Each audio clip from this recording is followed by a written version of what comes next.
ఆశాజీవి అంటే ఏదో ఒక ఆశ ఉంటుంది. ఆశలు తీరాలని అంటే అండి, మనుషుల దగ్గరికి వెళ్ళి అడగటాన్ని బట్టి, రాజుల దగ్గరికి వెళ్ళి అడగటాన్ని బట్టి, అధికారుల దగ్గరికి వెళ్ళి అడగటాన్ని బట్టి అట్టి ఆశలు తీరవంట కానండి.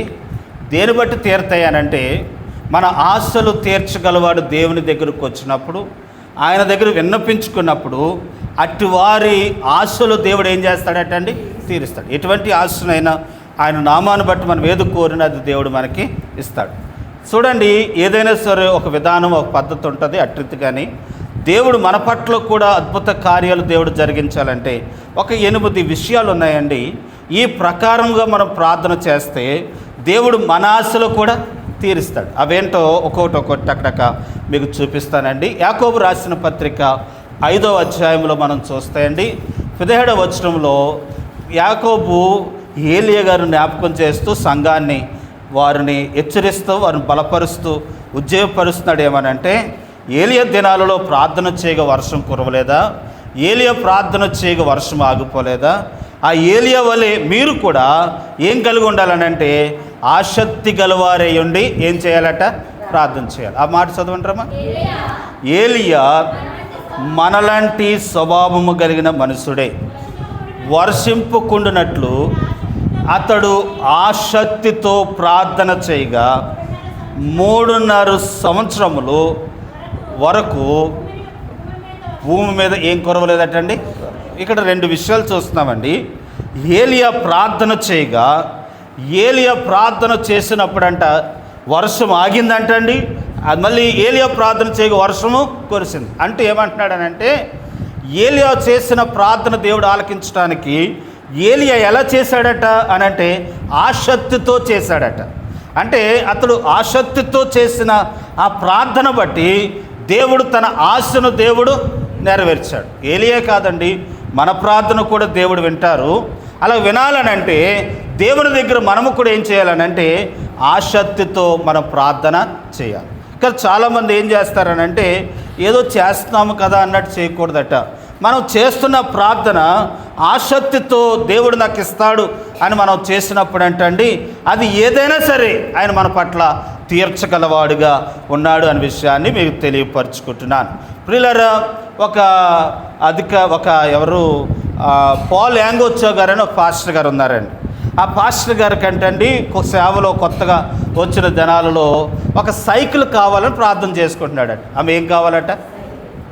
బస్ సైకిల్ కూడా కొనుక్కోలేని పరిస్థితి మాట. సైకిల్ కావాలని ప్రార్థన చేసుకుంటూ ఉంటుండగా ఒకరోజు ఆదివారం ప్రసంగం చేస్తూ అన్నాడట, దేవుడు నాకు సైకిల్ ఇచ్చేశాడు అన్నాడు. ఏమి ఇచ్చేశాడట? అప్పుడు సైకిల్ లేదు, ఏమీ లేదు.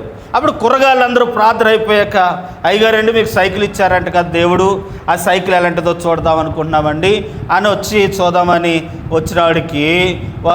వద్దామనుకున్నవాడికి ఇంటికాడ ఏమి లేదు, సైకిల్ లేదు. రే బాబు మీరు రావద్దురా, దేవుడు ఇస్తానన్న సైకిల్ ఇంకా నా చేతికి రాలేదు, వస్తుంది. ఎప్పుడు వస్తుంది అని అంటే, దేవుడు ఆ సైకిల్ నేను అడిగిన దానిని పొదుగుతున్నాడు అన్నాడట. దేవుడి కోడి ఏం చేస్తుందండి? పొదుగుతుంది అన్నారట. అందరూ నవ్వుకొని హేళనగా వెళ్ళిపోయారట. అదే సమయంలో, అదే కాలంలో సక్కర్స్లు వచ్చారట అమెరికా దేశం నుండి, సామాగ్రి అంతా వేసుకొని. కానీ సక్కర్స్ వారు వచ్చినప్పుడు అక్కడ సక్కర్ చేస్తూ వారు వెళ్ళిపోతే ఏం చేశారనంటే, కొన్ని సామాగ్రిలు బరువైపోయి వదిలేసినప్పుడు ఎవరు తీసుకుంటారు, ఎవరికిద్దామని అంటే, ఆ మిగిలిపోయిన వాటిలో ఒకటి ఏంటనంటే దాంట్లో సైకిల్ ఉందండి. సైకిల్ ఇక్కడ పాస్టర్ గారు ఉన్నారండి, ఆయనకి ఇచ్చేయండి అని అంటే, మంచి సైకిల్ అంటండి, ఆయనకి ఇచ్చేసి వెళ్ళిపోయారట. మళ్ళా వారం కుర్రోళ్ళు వచ్చి చూసినవాడికి నిజంగా మందిరం దగ్గర ఏముంది, సైకిల్ ఉందంట. అప్పుడు పాస్టర్ గారు చెప్పారట, ఒరే ఆసక్తితో ఏది అడిగినా దేవుడు మనకి ఇస్తాడు. మనము కూడా, మీరు కూడా ఏది కావాలో ఆసక్తితో అడగండి. సైకిలే కాదు, ఏదైనా ఇవ్వగలవాడు గనక చేస్తున్న కాసోపైన దేవుని మీద ఆశ కలిగి మనం ప్రార్థన చేసినప్పుడు దేవుడు తప్పనిసరి దేవుడు మనకు సహాయాన్ని. కీర్తనకారుడు అంటాడండి, జింక అంటండి లేడీ అంట, నీతి కొరకు ఆశపడినట్లుగా మనం దేవుని మీద ఏం చేయాలటండి? ఆశపడాలి. 1, 2 చదువుదాం చూడండి. 1 కొరింథీయులకు రాసిన పత్రిక 14వ అధ్యాయం 15వ వచనంలో చదివితే అండి, ఇక్కడ ఇంకొక మాట మనం చదువుతున్నాం. ప్రార్థిస్తున్న ఆ ప్రార్థన, ఆసక్తితో చేస్తున్న ఆ ప్రార్థనలో మనకి ఏముండాలని అంటే, ఆత్మలో ప్రార్థన చేయాలట. ఆమె ఎలా చేయాలి? అపోస్తలుడైన పౌలు ఇక్కడ ఏమంటాడంటే మనసుతోనూ ఆత్మతోనూ ఏం చేయాలటండి? ప్రార్థన. అంటే మనసు పూర్తిగా మనం ఏం చేయాలి?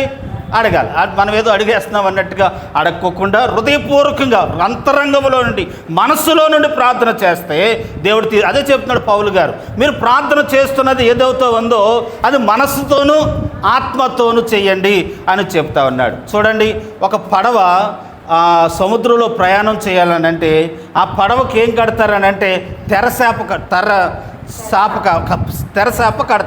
ఆ సాపను బట్టి ఆ పడవ ఏమవుతుంది అని అంటే సముద్రంలో ప్రయాణం చేస్తుంది. అట్టిదిగాని దేవుడు మన ప్రార్థన వినాలనంటే మనము కూడా ఆత్మలో ఉండి ఏం చేయాలి? ప్రార్థన. ఆత్మ మనల్ని ఏం చేస్తుంది అని అంటే రోజు రోజుకి నూతన మాటలు, నూతన తలంపులు, నూతన ప్రార్థన అనుభవంలోనికి దేవుడు మీకు మనల్ని తీసుకుని వస్తాడు. చేస్తున్న వారికి అర్థమవుతుంది, ఇదిగో ఒక 5 సంవత్సరాల క్రితం చేసిన ప్రార్థన ఒకలాగుంటుంది, ఇదిగో ఇప్పుడు చేసిన ప్రార్థన ఒకలాగుంటుంది. ఎందుకనంటే ప్రియులారా, నిన్న చేసిన ప్రార్థన ఒకలా ఉంటుంది, ఈరోజు చేసిన ప్రార్థన ఒకలాగా ఉంటుంది. అప్పుడేమో ప్రభు అని భయపడేవారము, ఇప్పుడు ఇంకా భయపడము. ఎందుకనంటే అప్పుడు దేవుని ఆత్మ లేకుండా ఏదో చేశాము. ఇలా ప్రార్థన చేస్తూ ఉంటుండగా దేవుని ఆత్మ మనలో ఉండి ఎలా ప్రార్థన చేయాలో నేర్పిస్తాడు. కాబట్టి ఆ ఆత్మ ద్వారా మనం ప్రార్థన చేసినప్పుడు అట్టి వారి ప్రార్థన దేవుడు ఆలకిస్తానని ఒకటేంటండి, ఆసక్తితో చేయాలంటండి. రెండోది మనసుతోనూ ఆత్మతో ఏం చేయాలంటండి? ప్రార్థన. మూడోది చదువుతాను చూడండి, రోమిలకు రాసిన పత్రిక 12వ అధ్యాయము 12వ వచనంలో చదివితే అండి 3వ మాట చదువుతున్నాం, నేను రాసుకున్నాను. మూడోది ఏంటనంటే ప్రార్థన చేసిన ప్రార్థనలోనంట పట్టుదల గలవారమై ప్రార్థన చేయాలట. అవి ఏముండాలట? పట్టుదల అంటే ఏదో ఒక రోజు అడిగేసి ఊరుకుంటాం కాదు, ఏదో ఒక రోజు చేసేసి వదిలేస్తాం కాదు. చూడండి, ఒక వ్యక్తి ఒక ఉద్యోగస్తులు అవ్వాలంటే ఒకరోజు చదివితే అయిపోద్దా? ఎన్నో రాత్రులు చదవాలి, ఎన్నో రోజులు చదవాలి. అట్టిదిగానే దేవుని దగ్గర కూడా మనం పొందుకోవాలని అంటే మనము కూడా ఒకరోజు అడిగేసి ఊరుకోకూడదట. మనం అడిగిన దాన్ని అడుగుతున్న దాంట్లో ఏముండాలంటే పట్టుదలతో మనం ప్రార్థన చేయాలి. 12 వచ్చిన చదవమ్మా. సంతోషించుచు శ్రమల యందు ఓర్పు గలవారై ప్రార్థన యందు ఏం కలిగి ఉండాలట?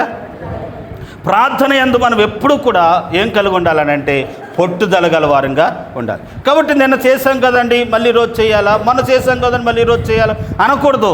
రోజు ప్రార్థన చేయాలనంటే చేసేవారంగా ఉన్నప్పుడండి దేవుడు అట్టి వారు ప్రార్థన దేవుడు ఏం చేస్తాడనంటే ఆలకిస్తాడు. ఈ ప్రార్థనలో మనకేముండాలనంటే పొట్టు ఉండాలండి. ఆమె ఏముండాలి?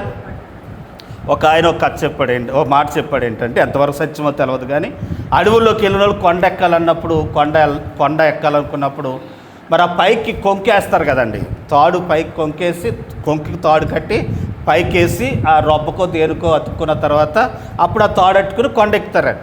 మరి కొంకు లేనప్పుడు ఏం చేస్తారనంటే ఉడుమును పట్టుకుని ఉడుముకి నడానికి తాడు కట్టి ఆ ఉడుముని అవతలకి ఇసురుతారట. ఇసురితే ఆ ఉడుము పట్టిందంటే మళ్ళీ ఏం చేయదంటండి, కుదలదంటాడు. మనిషి ఎక్కి ఆ తాడంటే వెళ్ళినా కానీ పట్టుకుందంటే కుదలదంట. ఆ ఉడుముతో వారు ఏం చేస్తారనంటే పైకి ఎక్కుతారట. అదే అంటారు, ఏం చెప్పారనంటే ప్రార్థనలో కూడా ఉడుము లాంటి పొట్టు ఉండాలట. పట్టుకున్నామంటే అది జరిగే వరకు దేవుని దగ్గర ఏం చేయాలి? ప్రార్థన చేస్తూనే ఉన్నప్పుడు మన పట్టుదలను బట్టి దేవుడు అద్భుత కార్యాలు చేస్తారనే విషయాన్ని మీకు తెలియపరుచుకుంటున్నాను. దేవుని నామమున మహిమ కలుగును గాక. కదండి, మనం కూడా చూస్తాం కదండి, రైతు విత్తనాలు వేస్తాడండి. విత్తనాలు వేసిన తర్వాత ఎన్ని నెలలకు వస్తుందండి కాపు? కనీసం 3 నెలలకైనా వస్తుంది. ఈ 3 నెలలు ఆ పంట చుట్టూరు తిరిగితే ఏం చేస్తాడనంటే కలుపు తీస్తాడు, మందు వేస్తాడు, ఎలకలు కొడితే ఎలకలు తీసేస్తాడు, తర్వాత దాని చుట్టూరు కంచి కడతాడు. ఇవన్నీ కట్టిన తర్వాత 3 నెలలకి ఏమొస్తుంది? పంట వస్తుంది. అట్టిదిగానే మనము కూడా ఇదిగో ప్రార్థన చేస్తున్న ప్రార్థన వేచి చూడాలి. ఒక 3 నెలలు రైతు వేచి చూచినట్టుగా మనము వేచి చూచినప్పుడు రైతు ఎలాగైతే పంట పట్టుకుంటాడో మనము కూడా పంటను పొందుకునే వారంగా ఉంటాం అనే విషయాన్ని మీకు తెలియపరుస్తున్నా. చూపించనండి ఆ మాట. చూడండి, ప్రియులారా, యాకోబు రాసిన పత్రికలో ఉంటుంది ఏమనంటే రైతు అంటండి 5వ అధ్యాయంలో రైతు పంట కొరకు ఓపికతో ఎదురు చూడడా అని అంటాడమ్మా. దొరుకుతుంది, అప్పుడు దొరికితే చూద్దాం, లేదు 5వ అధ్యాయంలోనే ఉంటుంది చివరి భాగంలో. సరే అమ్మ, రైతు అంటండి పంట కొరకు అదే వ్యవసాయం. ఇక్కడ ఎందుకు చెప్పరా? ఏంటి 7 5 7 రైట్. సహోదరులారా, ప్రభు రాకడ వరకు ఓపిక కలిగి ఉండుడి. చూడుడి, వ్యవసాయకుడు తొరకరి వర్షమును కడవరి వర్షమును సమకూడు వరకు విలువైన భూఫలము నిమిత్తము ఎలా కాసుకుని ఉంటాడట? ఆ పంట చేతికొచ్చేదాకా ఎంత ఓపికగా ఉంటాడో మనము కూడా అంటండి దేని కొరకుతో ప్రార్థన చేస్తామో అది పొందుకునే వరకు ఓపిక కలిగి మనం దేవుని దగ్గర ప్రార్థన చేయాలి. 3వది 4వది చదువుదాం చూడండి ప్రియులారా. ఇంకో మాట ఏంటనంటే 4వది లూకాసు వార్త 18వ అధ్యాయం 1వ వచనంలో అంటారు, మనం ప్రార్థన చేసినప్పుడు ఏం చేయాలట? వారు విసగక నిత్యము ప్రార్థన చేయవలనని ఆయన వారితో ఈ ఉపమానము చెప్పిన. నేను ఎవరికి చేస్తాను, సమయం లేదు కదా. ఇక్కడ యేసు ప్రభువారు ప్రార్థన చేస్తున్న వారు ప్రార్థనలో విసుగుపోతున్న వారు గురించి చెప్తా ఉన్నాడు. ఏమనంటే మీరు విసుగుదల రాకుండా ఉండాలని, విసుగుదల లేకుండా ఉండాలని యేసు ప్రభువారు ఉపమానం చెప్పాడు. ఏం ఉపమానం చెప్పారు అని అంటే, ఒక ఆవిడ ఉందంటండి, ఆమెకిని పక్కింటి వాళ్ళకి గలిబిలు వచ్చిందంట.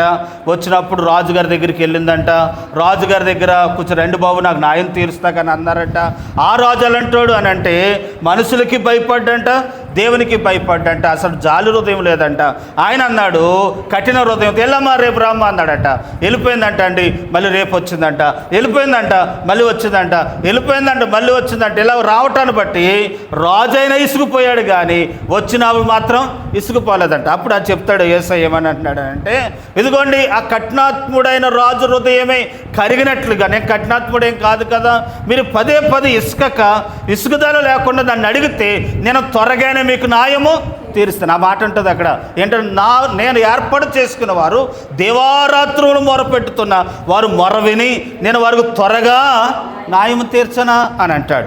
కాబట్టి తాను ఏర్పాటు చేసుకున్న మనలను మనం మొరపెట్టిన మొర త్వరగా ఆయన మనకి ఏం చేస్తాడటండి? న్యాయం తీరుస్తాడు. అందుకని ఇసుకుదల చెందొద్దు.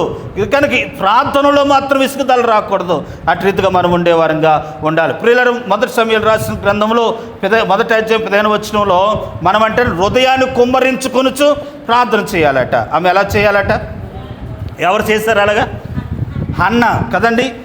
తనంటండి ఏడవటానికి కూడా శక్తి లేనంతగా ఏడవటాన్ని బట్టి, హృదయాన్ని కుమ్మరించుకుని ప్రార్థన చేయటాన్ని బట్టి ఆమె ప్రార్థన దేవుడు విని ఆమెకి కుమారుని దేవుడు ఇచ్చాడు. ఈరోజు మనము కూడా అలాగూ ప్రార్థన చేయాలంటే ఏం కుమ్మరించుకోవాలి? హృదయాన్ని కన్నీటితో మనం చెప్పాను, మన కన్నీరు అంటండి ఎక్కడ ఉంటుందంటండి? బుడ్డులో ఉంచుతాడట. ఎప్పుడు దాకా ఉంచుతాడు ఆ బుడ్డులో నీళ్ళు అని అంటే, దేని కొరకొతే కన్నీరు కార్చామో అది నెరవేరే వరకు మన కన్నీరు ఎవరి దగ్గర ఉంటుందంట? దేవుని దగ్గర ఉంటుంది. కాబట్టి మన కన్నీరు కార్చిన కన్నీరు వ్యర్థము కాదు. కాబట్టి మనం హృదయాలు కుమ్మరించుకొని మనం ప్రార్థన చేయాలి. ఇలాప వాక్యంలో ఉంటుందండి, ఏమనంటే, సియోను కుమార్తెలారా, రేయి మొదటి జాబును లేచి నీ పసిపిల్లల ప్రాణము కొరకు మీ చేతులు ఆయన తట్టు ఎత్తాలట. ఆయన తట్టు ఎత్తి ఏం చేయాలో తెలుసండి? ఎలా ప్రార్థన చేయమని చెప్పాడు తెలుసా? నీళ్ళు కుమ్మరించినట్టుగా మీ హృదయాలు ఏం చేయాలటండి? చదవంటారమ్మా. నీళ్ళు కుమ్మరించినట్లుగా ప్రభు సన్నిధిని నీవు హృదయమును ఏం చేయాలటండి? కుమ్మరించము. నీ పసిపిల్లల ప్రాణము కొరకు నీ చేతులు ఎవరు తట్టెత్తాలట? మనం రోజునంటండి నీళ్ళు కుమ్మరించినట్టుగా, అంటే బిందులో నీళ్ళు ఇలా కుమ్మరించేస్తే ఎలాగో తొలగిపోతాయో అలాగూ మన హృదయాన్ని కుమ్మరించడం నీళ్ళు కుమ్మరించడం, హృదయాన్ని కుమ్మరించడం అంటే ఎలా తెలుస్తుందండి? కన్నీరు కార్చడాన్ని బట్టి మనం దేవుని ఎదుట ఏం కుమ్మరించిన వారం అవుతాం? నీళ్ళు కుమ్మరించిన వారు హృదయాన్ని కుమ్మరించిన వారు ఉంటాం. అట్టి వారు ప్రార్థన దేవుడు అన్నా ప్రార్థన విని ఆమె అవమానాన్ని దేవుడు తీర్చినట్టుగా, ఆమె నిందను దేవుడు తీర్చినట్టుగా, వారి అక్కర దేవుడు తీర్చినట్టుగా మన అక్కర కూడా దేవుడు తీరుస్తాడు. ఇంకొక మాట చెప్పేసి నేను ప్రార్థన చేస్తానండి. తర్వాత ఇంకోటి ఏంటనంటే ఏకీభించి ఏం చేయాలనంటే ప్రార్థన చేయాలి. మనము ఏది చేసినా ఏం చేయాలనంటే ఏకీభించాలట. కలిసి ప్రార్థన చేసినప్పుడు దేవుడు అట్టి ప్రార్థన దేవుడు ఆలకిస్తానని వాక్యం చదువుతూ ఉంది. భూమి మీద ఇద్దరు ఏకీభించి దేన్నైతే బంధిస్తారో పరలోకంలో దాన్ని ఏం చేస్తాడట? చదవండి, ఆ మాట చదువుదాం. 18 మత్తయి సువార్త 18వ అధ్యాయం 20వ వచనంలో చదివితే, ఇద్దరు భూమి మీద, ఇద్దరు కానీ ముగ్గురు, యాలే అనగా ఇద్దరు ముగ్గురు నా నామమున ఎక్కడ కూడి ఉందరో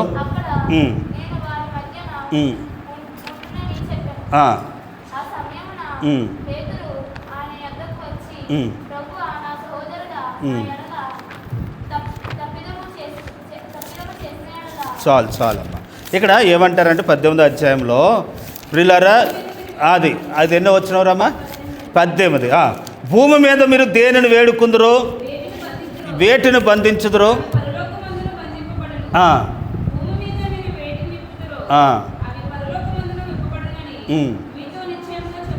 అమ్మ, అక్కడే మన పాయింట్ పట్టుకోవాలి. ఏంటంటే ఇద్దరు ఏకీవించి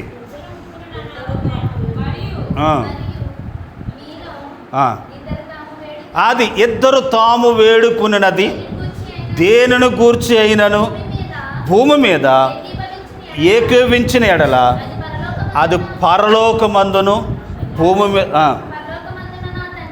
నా తండ్రి వలన వారికి దొరికినని మీతో, అంటే భూమి మీద ఇద్దరు దేన్నోతో అడుగుతున్నారో, దేవా పలానా కార్యం చేయనాయన అని అడుగుతున్నారు అనుకోండి, అది పరలోకంలో దేవుడు ఏం చేస్తాడట?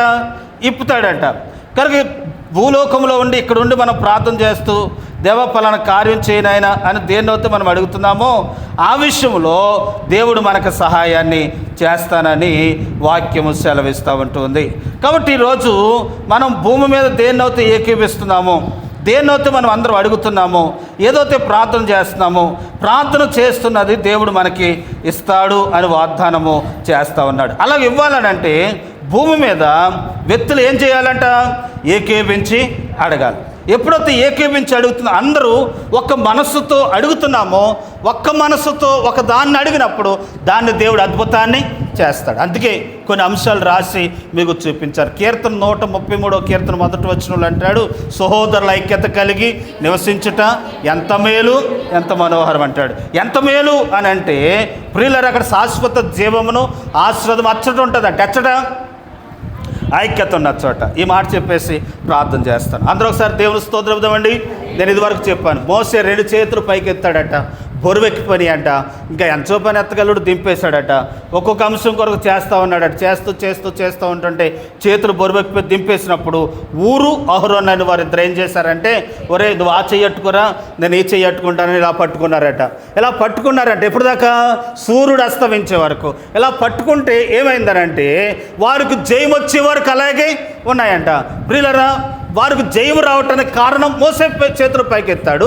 మోసే చేతులు పైకెత్తడానికి కారణం ఏంటంటే, అంత చూపించడానికి కారణం ఏంటంటే, ఒకడు ఈ పక్కనను ఒకడు ఆ పక్కనను ఏం చేశారు? చేతులను ఆదుకున్నారు. అది ఏకీభించడం అంటే.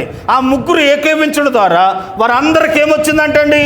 జయం వచ్చింది. ఈరోజు మనము కూడా ఒకరు ఏకీభించుకొని ప్రార్థన చేసినప్పుడు మనకు కూడా దేవుడు జయాన్ని ఇస్తాడు. ఏమని ప్రార్థన చేస్తున్నాం అని అంటే, సంఘ అభివృద్ధి కొరకు, సంఘంలో ఉన్న వారందరూ కొరకు, అందరూ కూడా వాక్యంలో ఎదగాలని, ఆత్మ వరాలతో ఆత్మ ఫలాలతో నింపబడాలని ఏకీభించి ప్రార్థన చేస్తూ ఉంటున్నాం. రెండవది, దైవజనులు సువార్త చెబుతున్న వారు అనేక మంది ఉంటుండగా వారు శ్రమము కొరకు ప్రార్థన చేస్తూ ఉన్నాం. యవనస్తులు పిల్లల భవిష్యత్తు కొరకు ప్రార్థన చేస్తూ ఉన్నాం. యవనస్తులు వ్యసనాల నుండి వారు రక్షణ పొందాలని ప్రార్థన చేస్తూ ఉన్నాం. దేవుని యందు భయభక్తులు కలిగి ఎదగాలని ప్రార్థన చేస్తూ ఉన్నాం. పిల్లలు చదువులో దేవుడు తోడుగుండాలని ప్రార్థన చేస్తూ ఉన్నాం. వాటిగానే వారి వివాహాల కొరకు ప్రార్థన చేస్తూ ఉన్నాం. 7 విషయాలు మనం రాసుకున్నాం. తర్వాత సువార్త భారము కలిగిన వారి వలె నశించిపోతున్న వారి కొరకు మనం ఏం చేయాలటండి? ప్రార్థన చేయాలట. తర్వాత 7వదిగా దేశంలో ఉన్న వారందరి కొరకు క్షేమం కొరకు ప్రార్థన చేస్తూ ఉన్నాం. దేశ నాయకులు చక్కని దైవికమైన జ్ఞానము కలిగి భద్రత కలిగి జీవించాలని, పరిపాలించాలని ప్రార్థన చేస్తూ ఉన్నాం. అంత మాత్రమే కాదండి ప్రియులరా, మరి దేశంలో మతాల మధ్యన గొడవలు లేకుండా, కులాల మధ్యన గొడవలు లేకుండా ఉండాలని ప్రార్థన చేస్తూ ఉన్నాం. దేశంలో తుఫాను లాంటి ఆయా ప్రాణహానిమైనవి, ఆస్తి నష్టమైనవి జరగకుండా ఉండాలని మనం ప్రార్థన చేస్తున్నాం. మనందరం ఏకీవించి చేస్తున్న ఈ ప్రార్థనలు బట్టి దేవుడు మన ప్రార్థనలు విని దేవుడు మనకు సహాయాన్ని చేస్తాడు. అందరూ ఒకసారి దేవుని స్తోత్రం ఇద్దామండి. తర్వాత స్వస్థత కొరకు, ఆరోగ్యం కొరకు ప్రార్థన చేస్తూ ఉన్నాం. ఇబ్బందులలో, అప్పులలో ఉన్న వారి కొరకు ప్రార్థన చేస్తూ ఉన్నాం. కుటుంబాల్లో సమాధానం లేని వారి కొరకు ప్రార్థన చేస్తూ ఉన్నాం. దేవుని బిడ్డలారా, సంఘంలో ఐక్యత కొరకు ప్రార్థన చేస్తూ ఉన్నాం. సంఘంలో ఐక్యతగా ఉండాలి, అందరూ ప్రేమానురాగాలతో ఉండాలని ప్రార్థన చేస్తున్నాం. విరోధమైనవి ఏమీ లేకుండా, భేదములు ఏమి లేకుండా ఉండాలని ప్రార్థన చేస్తూ ఉన్నాం. ఇంకా మనకి గుర్తుకొచ్చినవన్నీ ప్రార్థన చేస్తూ ఉన్నాం. ఇదంతా మనం ఏకీభించి ప్రార్థన చేస్తున్నాం కనుక ఇవన్నీ దేవుడు మనకి చేస్తాడు, అనుగ్రహిస్తాడు. ఏకీభించి ఎప్పుడు ప్రార్థన చేస్తామో అప్పుడు దేవుడు మనకు చేస్తాడు. చెప్పండి, మనం ఇందాక చూపించాను కదండి, ఏంటనంటే మనం ప్రార్థన చేసినప్పుడు ఈ విషయాలు తలపెట్టుకుంటూ ఆయన సన్నిధానంలో ప్రార్థన చేసినప్పుడు ఈ విషయాల్లో దేవుడు మనకు సహాయాన్ని చేస్తాడు. ఎలా ప్రార్థన చేయాలి? ఆసక్తితో చేయాలి, ఆత్మతో, మనసుతో చేయాలి, పట్టుదలతో చేయాలి, ఇసుకగా చేయాలి, విశ్వాసంతో చేయాలి, హృదయాన్ని కుమ్మరించుకుంటూ చేయాలి. తర్వాత ఏకీభించి ప్రార్థన చేయాలి. చివరగా వినయముతో ప్రార్థన చేయాలి. అంటే మనం దేవుని దగ్గర తగ్గించుకుంటూ మనం ప్రార్థన చేసినప్పుడు దేవుడు మన ప్రార్థనను వింటాడు. ఇంకా వద్దులేండి, చూపించలే. 2వ దినవృత్తాంతం అంటారు కనుక ఎవరైతే 4వ అధ్యాయం 7వ అధ్యాయంలో అంటారు, నా పేరు పెట్టబడిన నా జనులు తమను తాము ఏం చేయాలట? తగ్గించుకొని నన్ను వేడుకునే ఎడల నేను వారి దేశమును ఏం చేస్తానన్నాడు? బాగు చేస్తానన్నాడు. కాబట్టి మనం చేయవలసిన పని ఏంటనంటే మనం దేవుని దగ్గర ఏం చేయాలట? తగ్గించుకోవాలి. అటు రీతిగా ప్రార్థన చేద్దాం. మన దేవుడు సజీవుడు, మనకు సహాయం చేయగలడు. ఎలా చేసినా మీరు ఈ అంశాలు ఎత్తుపడుతూ మీకు తెలిసినవి, మీకు గుర్తొచ్చినవి ప్రార్థనలు చేయండి, క్లుప్తంగా చేయండి. అలాగే ఒకరి తర్వాత ఒకరు ప్రార్థన చేద్దాం. తలలు వంచుదాం, కళ్ళు మూసుకుందాం. అటు కృప సహనం దయచేద్దాం.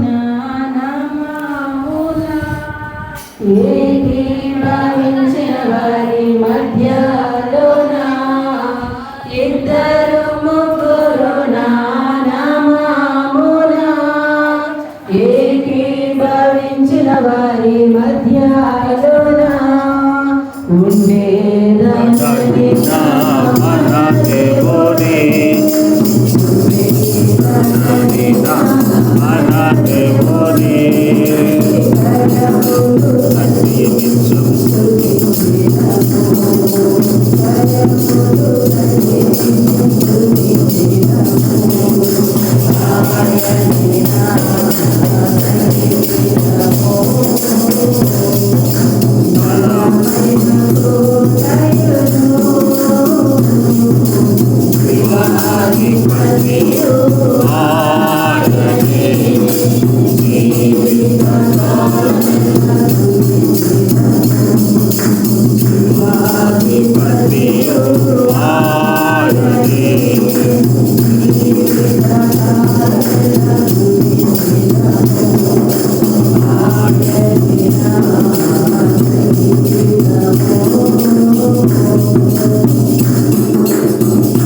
దయతో గమనించండి, సమయం తక్కువగా ఉంది కనుక క్లుప్తంగా ఈ అంశాలు ఎత్తుపడుతూ ప్రార్థన చేయాలని కోరుతా ఉన్నాను. మొదటి ప్రార్థన.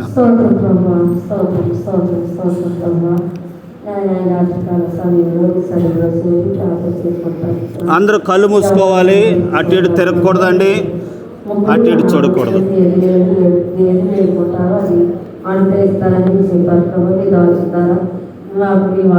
తెలియపరిచారు ప్రభా, నీ స్తోత్రం. మీ దాసు ద్వారా ప్రభా మా తండ్రి చెప్పబడిన ఈ లేఖనాలు ప్రభా నా తండ్రి నెరవేర్పులోకి తీసుకురండి ప్రభా. ఇసుకగా నువ్వు ప్రార్థన చేయమన్నారు ప్రభా, పడులు విడువగా ప్రార్థన చేయమన్నారు ప్రభా, ఆసక్తితో ప్రార్థన చేయమన్నారు ప్రభా. నాయన మా ప్రభా నా తండ్రి కుమ్మరించుకుంటూ, హృదయాలు కుమ్మరించుకుంటూ ప్రార్థన చేయమన్నారు ప్రభా. నాయన మా హృదయాన్ని సరిగ్గా కుమ్మరించుకునేలాగా మమ్మల్ని సిద్ధపరిచాను. దయతో క్షమించునైనా మేము ప్రభా నా తండ్రి నాయన ప్రార్థన చేసే అవకాశం మాకు ఇచ్చినందుకు స్తోత్రాలు. నాయన మా దేశాన్ని నాయన మా తండ్రి కాపాడండి తండ్రి. నాయన ఏ ఆపద రాకుండా రాజులు, మంత్రులు, అధికారులు సరైన పరిపాలించడానికి కృప చూపించమని అడుగుతున్నాను ప్రభా. అటు రీతిగానే మా ఇరువురు వారిని రక్షించినైనా, మా గ్రామస్తులందరూ రక్షించినైనా, రోగులు స్వస్థపరచునైనా, గర్భిణీ సేవలు సుఖమైన వారు దయచేనైనా, బిడ్డలు లేని వారికి బిడ్డలు దయచేయండి ప్రభావ. నాయన చదువుకున్న బిడ్డలకు తోడుగా ఉంది ప్రభావ. వారి విద్యలో భవిష్యత్తులో గొప్ప కార్యాలు చేయనైనా, మంచి మార్కులతో పాస్ అయ్యేలా చేయనైనా, అలాగే ఉద్యోగాలు లేని వారికి ఉద్యోగాలు దయచేయండి ప్రభావ. డ్యూటీలకు వెళుతున్న వారు మరియు వారి డ్యూటీలో మీరు తోడైన ప్రభావ. నీకు అబ్దాలు దయచేనైనా, సంఘ క్షేమం కొరకే ప్రార్థన చేస్తున్నాం ప్రభా. నాయన ఇద్దరు సహోదరులు ఐక్యత కలిగి నివసించడం ఎంత మేలు, ఎంత మనోహరం అన్నారు ప్రభా. అతను శాశ్వత జీవము ఆశీర్వాదం ఉంటుంది అన్నారు ప్రభా. నేను అలాగ ఐక్యతగా ఉంటే ఆశీర్వాదం ఉంటుందని అటు మాటలు ప్రభా మా సంఘంలో నెరవేర్చి నాయన. నైనా మా ప్రభా అందరూ ఐక్యతగా ఒక మాట మీద ఉండి నాయన మా తండ్రి మీ యొక్క సన్నిధిలో ప్రార్థించుకునేవారుగా ఏక మనసుతో ప్రార్థన చేసే వరకు మనం సిద్ధపరచుకోండి ప్రభా. మూడు వచ్చిన బిడ్డలకు దీవించి ఆశీర్వదించినైనా, ఏ అవసరంలో ప్రార్థన చేస్తున్నారు వారు ప్రతి అవసరంతో తీర్చినైనా, ఎగ్జామ్స్ రాస్తున్న వారు ఉద్యోగాల కొరకు నేను వారి ఉద్యోగాలు ఇచ్చినాక కొట్టుకునిచ్చినైనా, నేను గొప్ప కార్యాలు చేసి మైలు తెచ్చుకోమని మరోసారి ప్రభు మూడు వచ్చిన బిడ్డలను మా సంఘాన్ని, గ్రామాన్ని, దేశాన్ని, రాష్ట్రాన్ని అందరినీ మీరు కాపాడి మైలు తెచ్చుకోమని దైవజనులందరినీ మీరు ఆశీర్వదించి వారి సేవలో మీరు తోడై ఉండమని యేసు పరిశుద్ధ నామములో వేడుకుంటున్నాం తండ్రి. ఆమేన్. ఆమేన్. చేయాలి తర్వాత చేయాలి.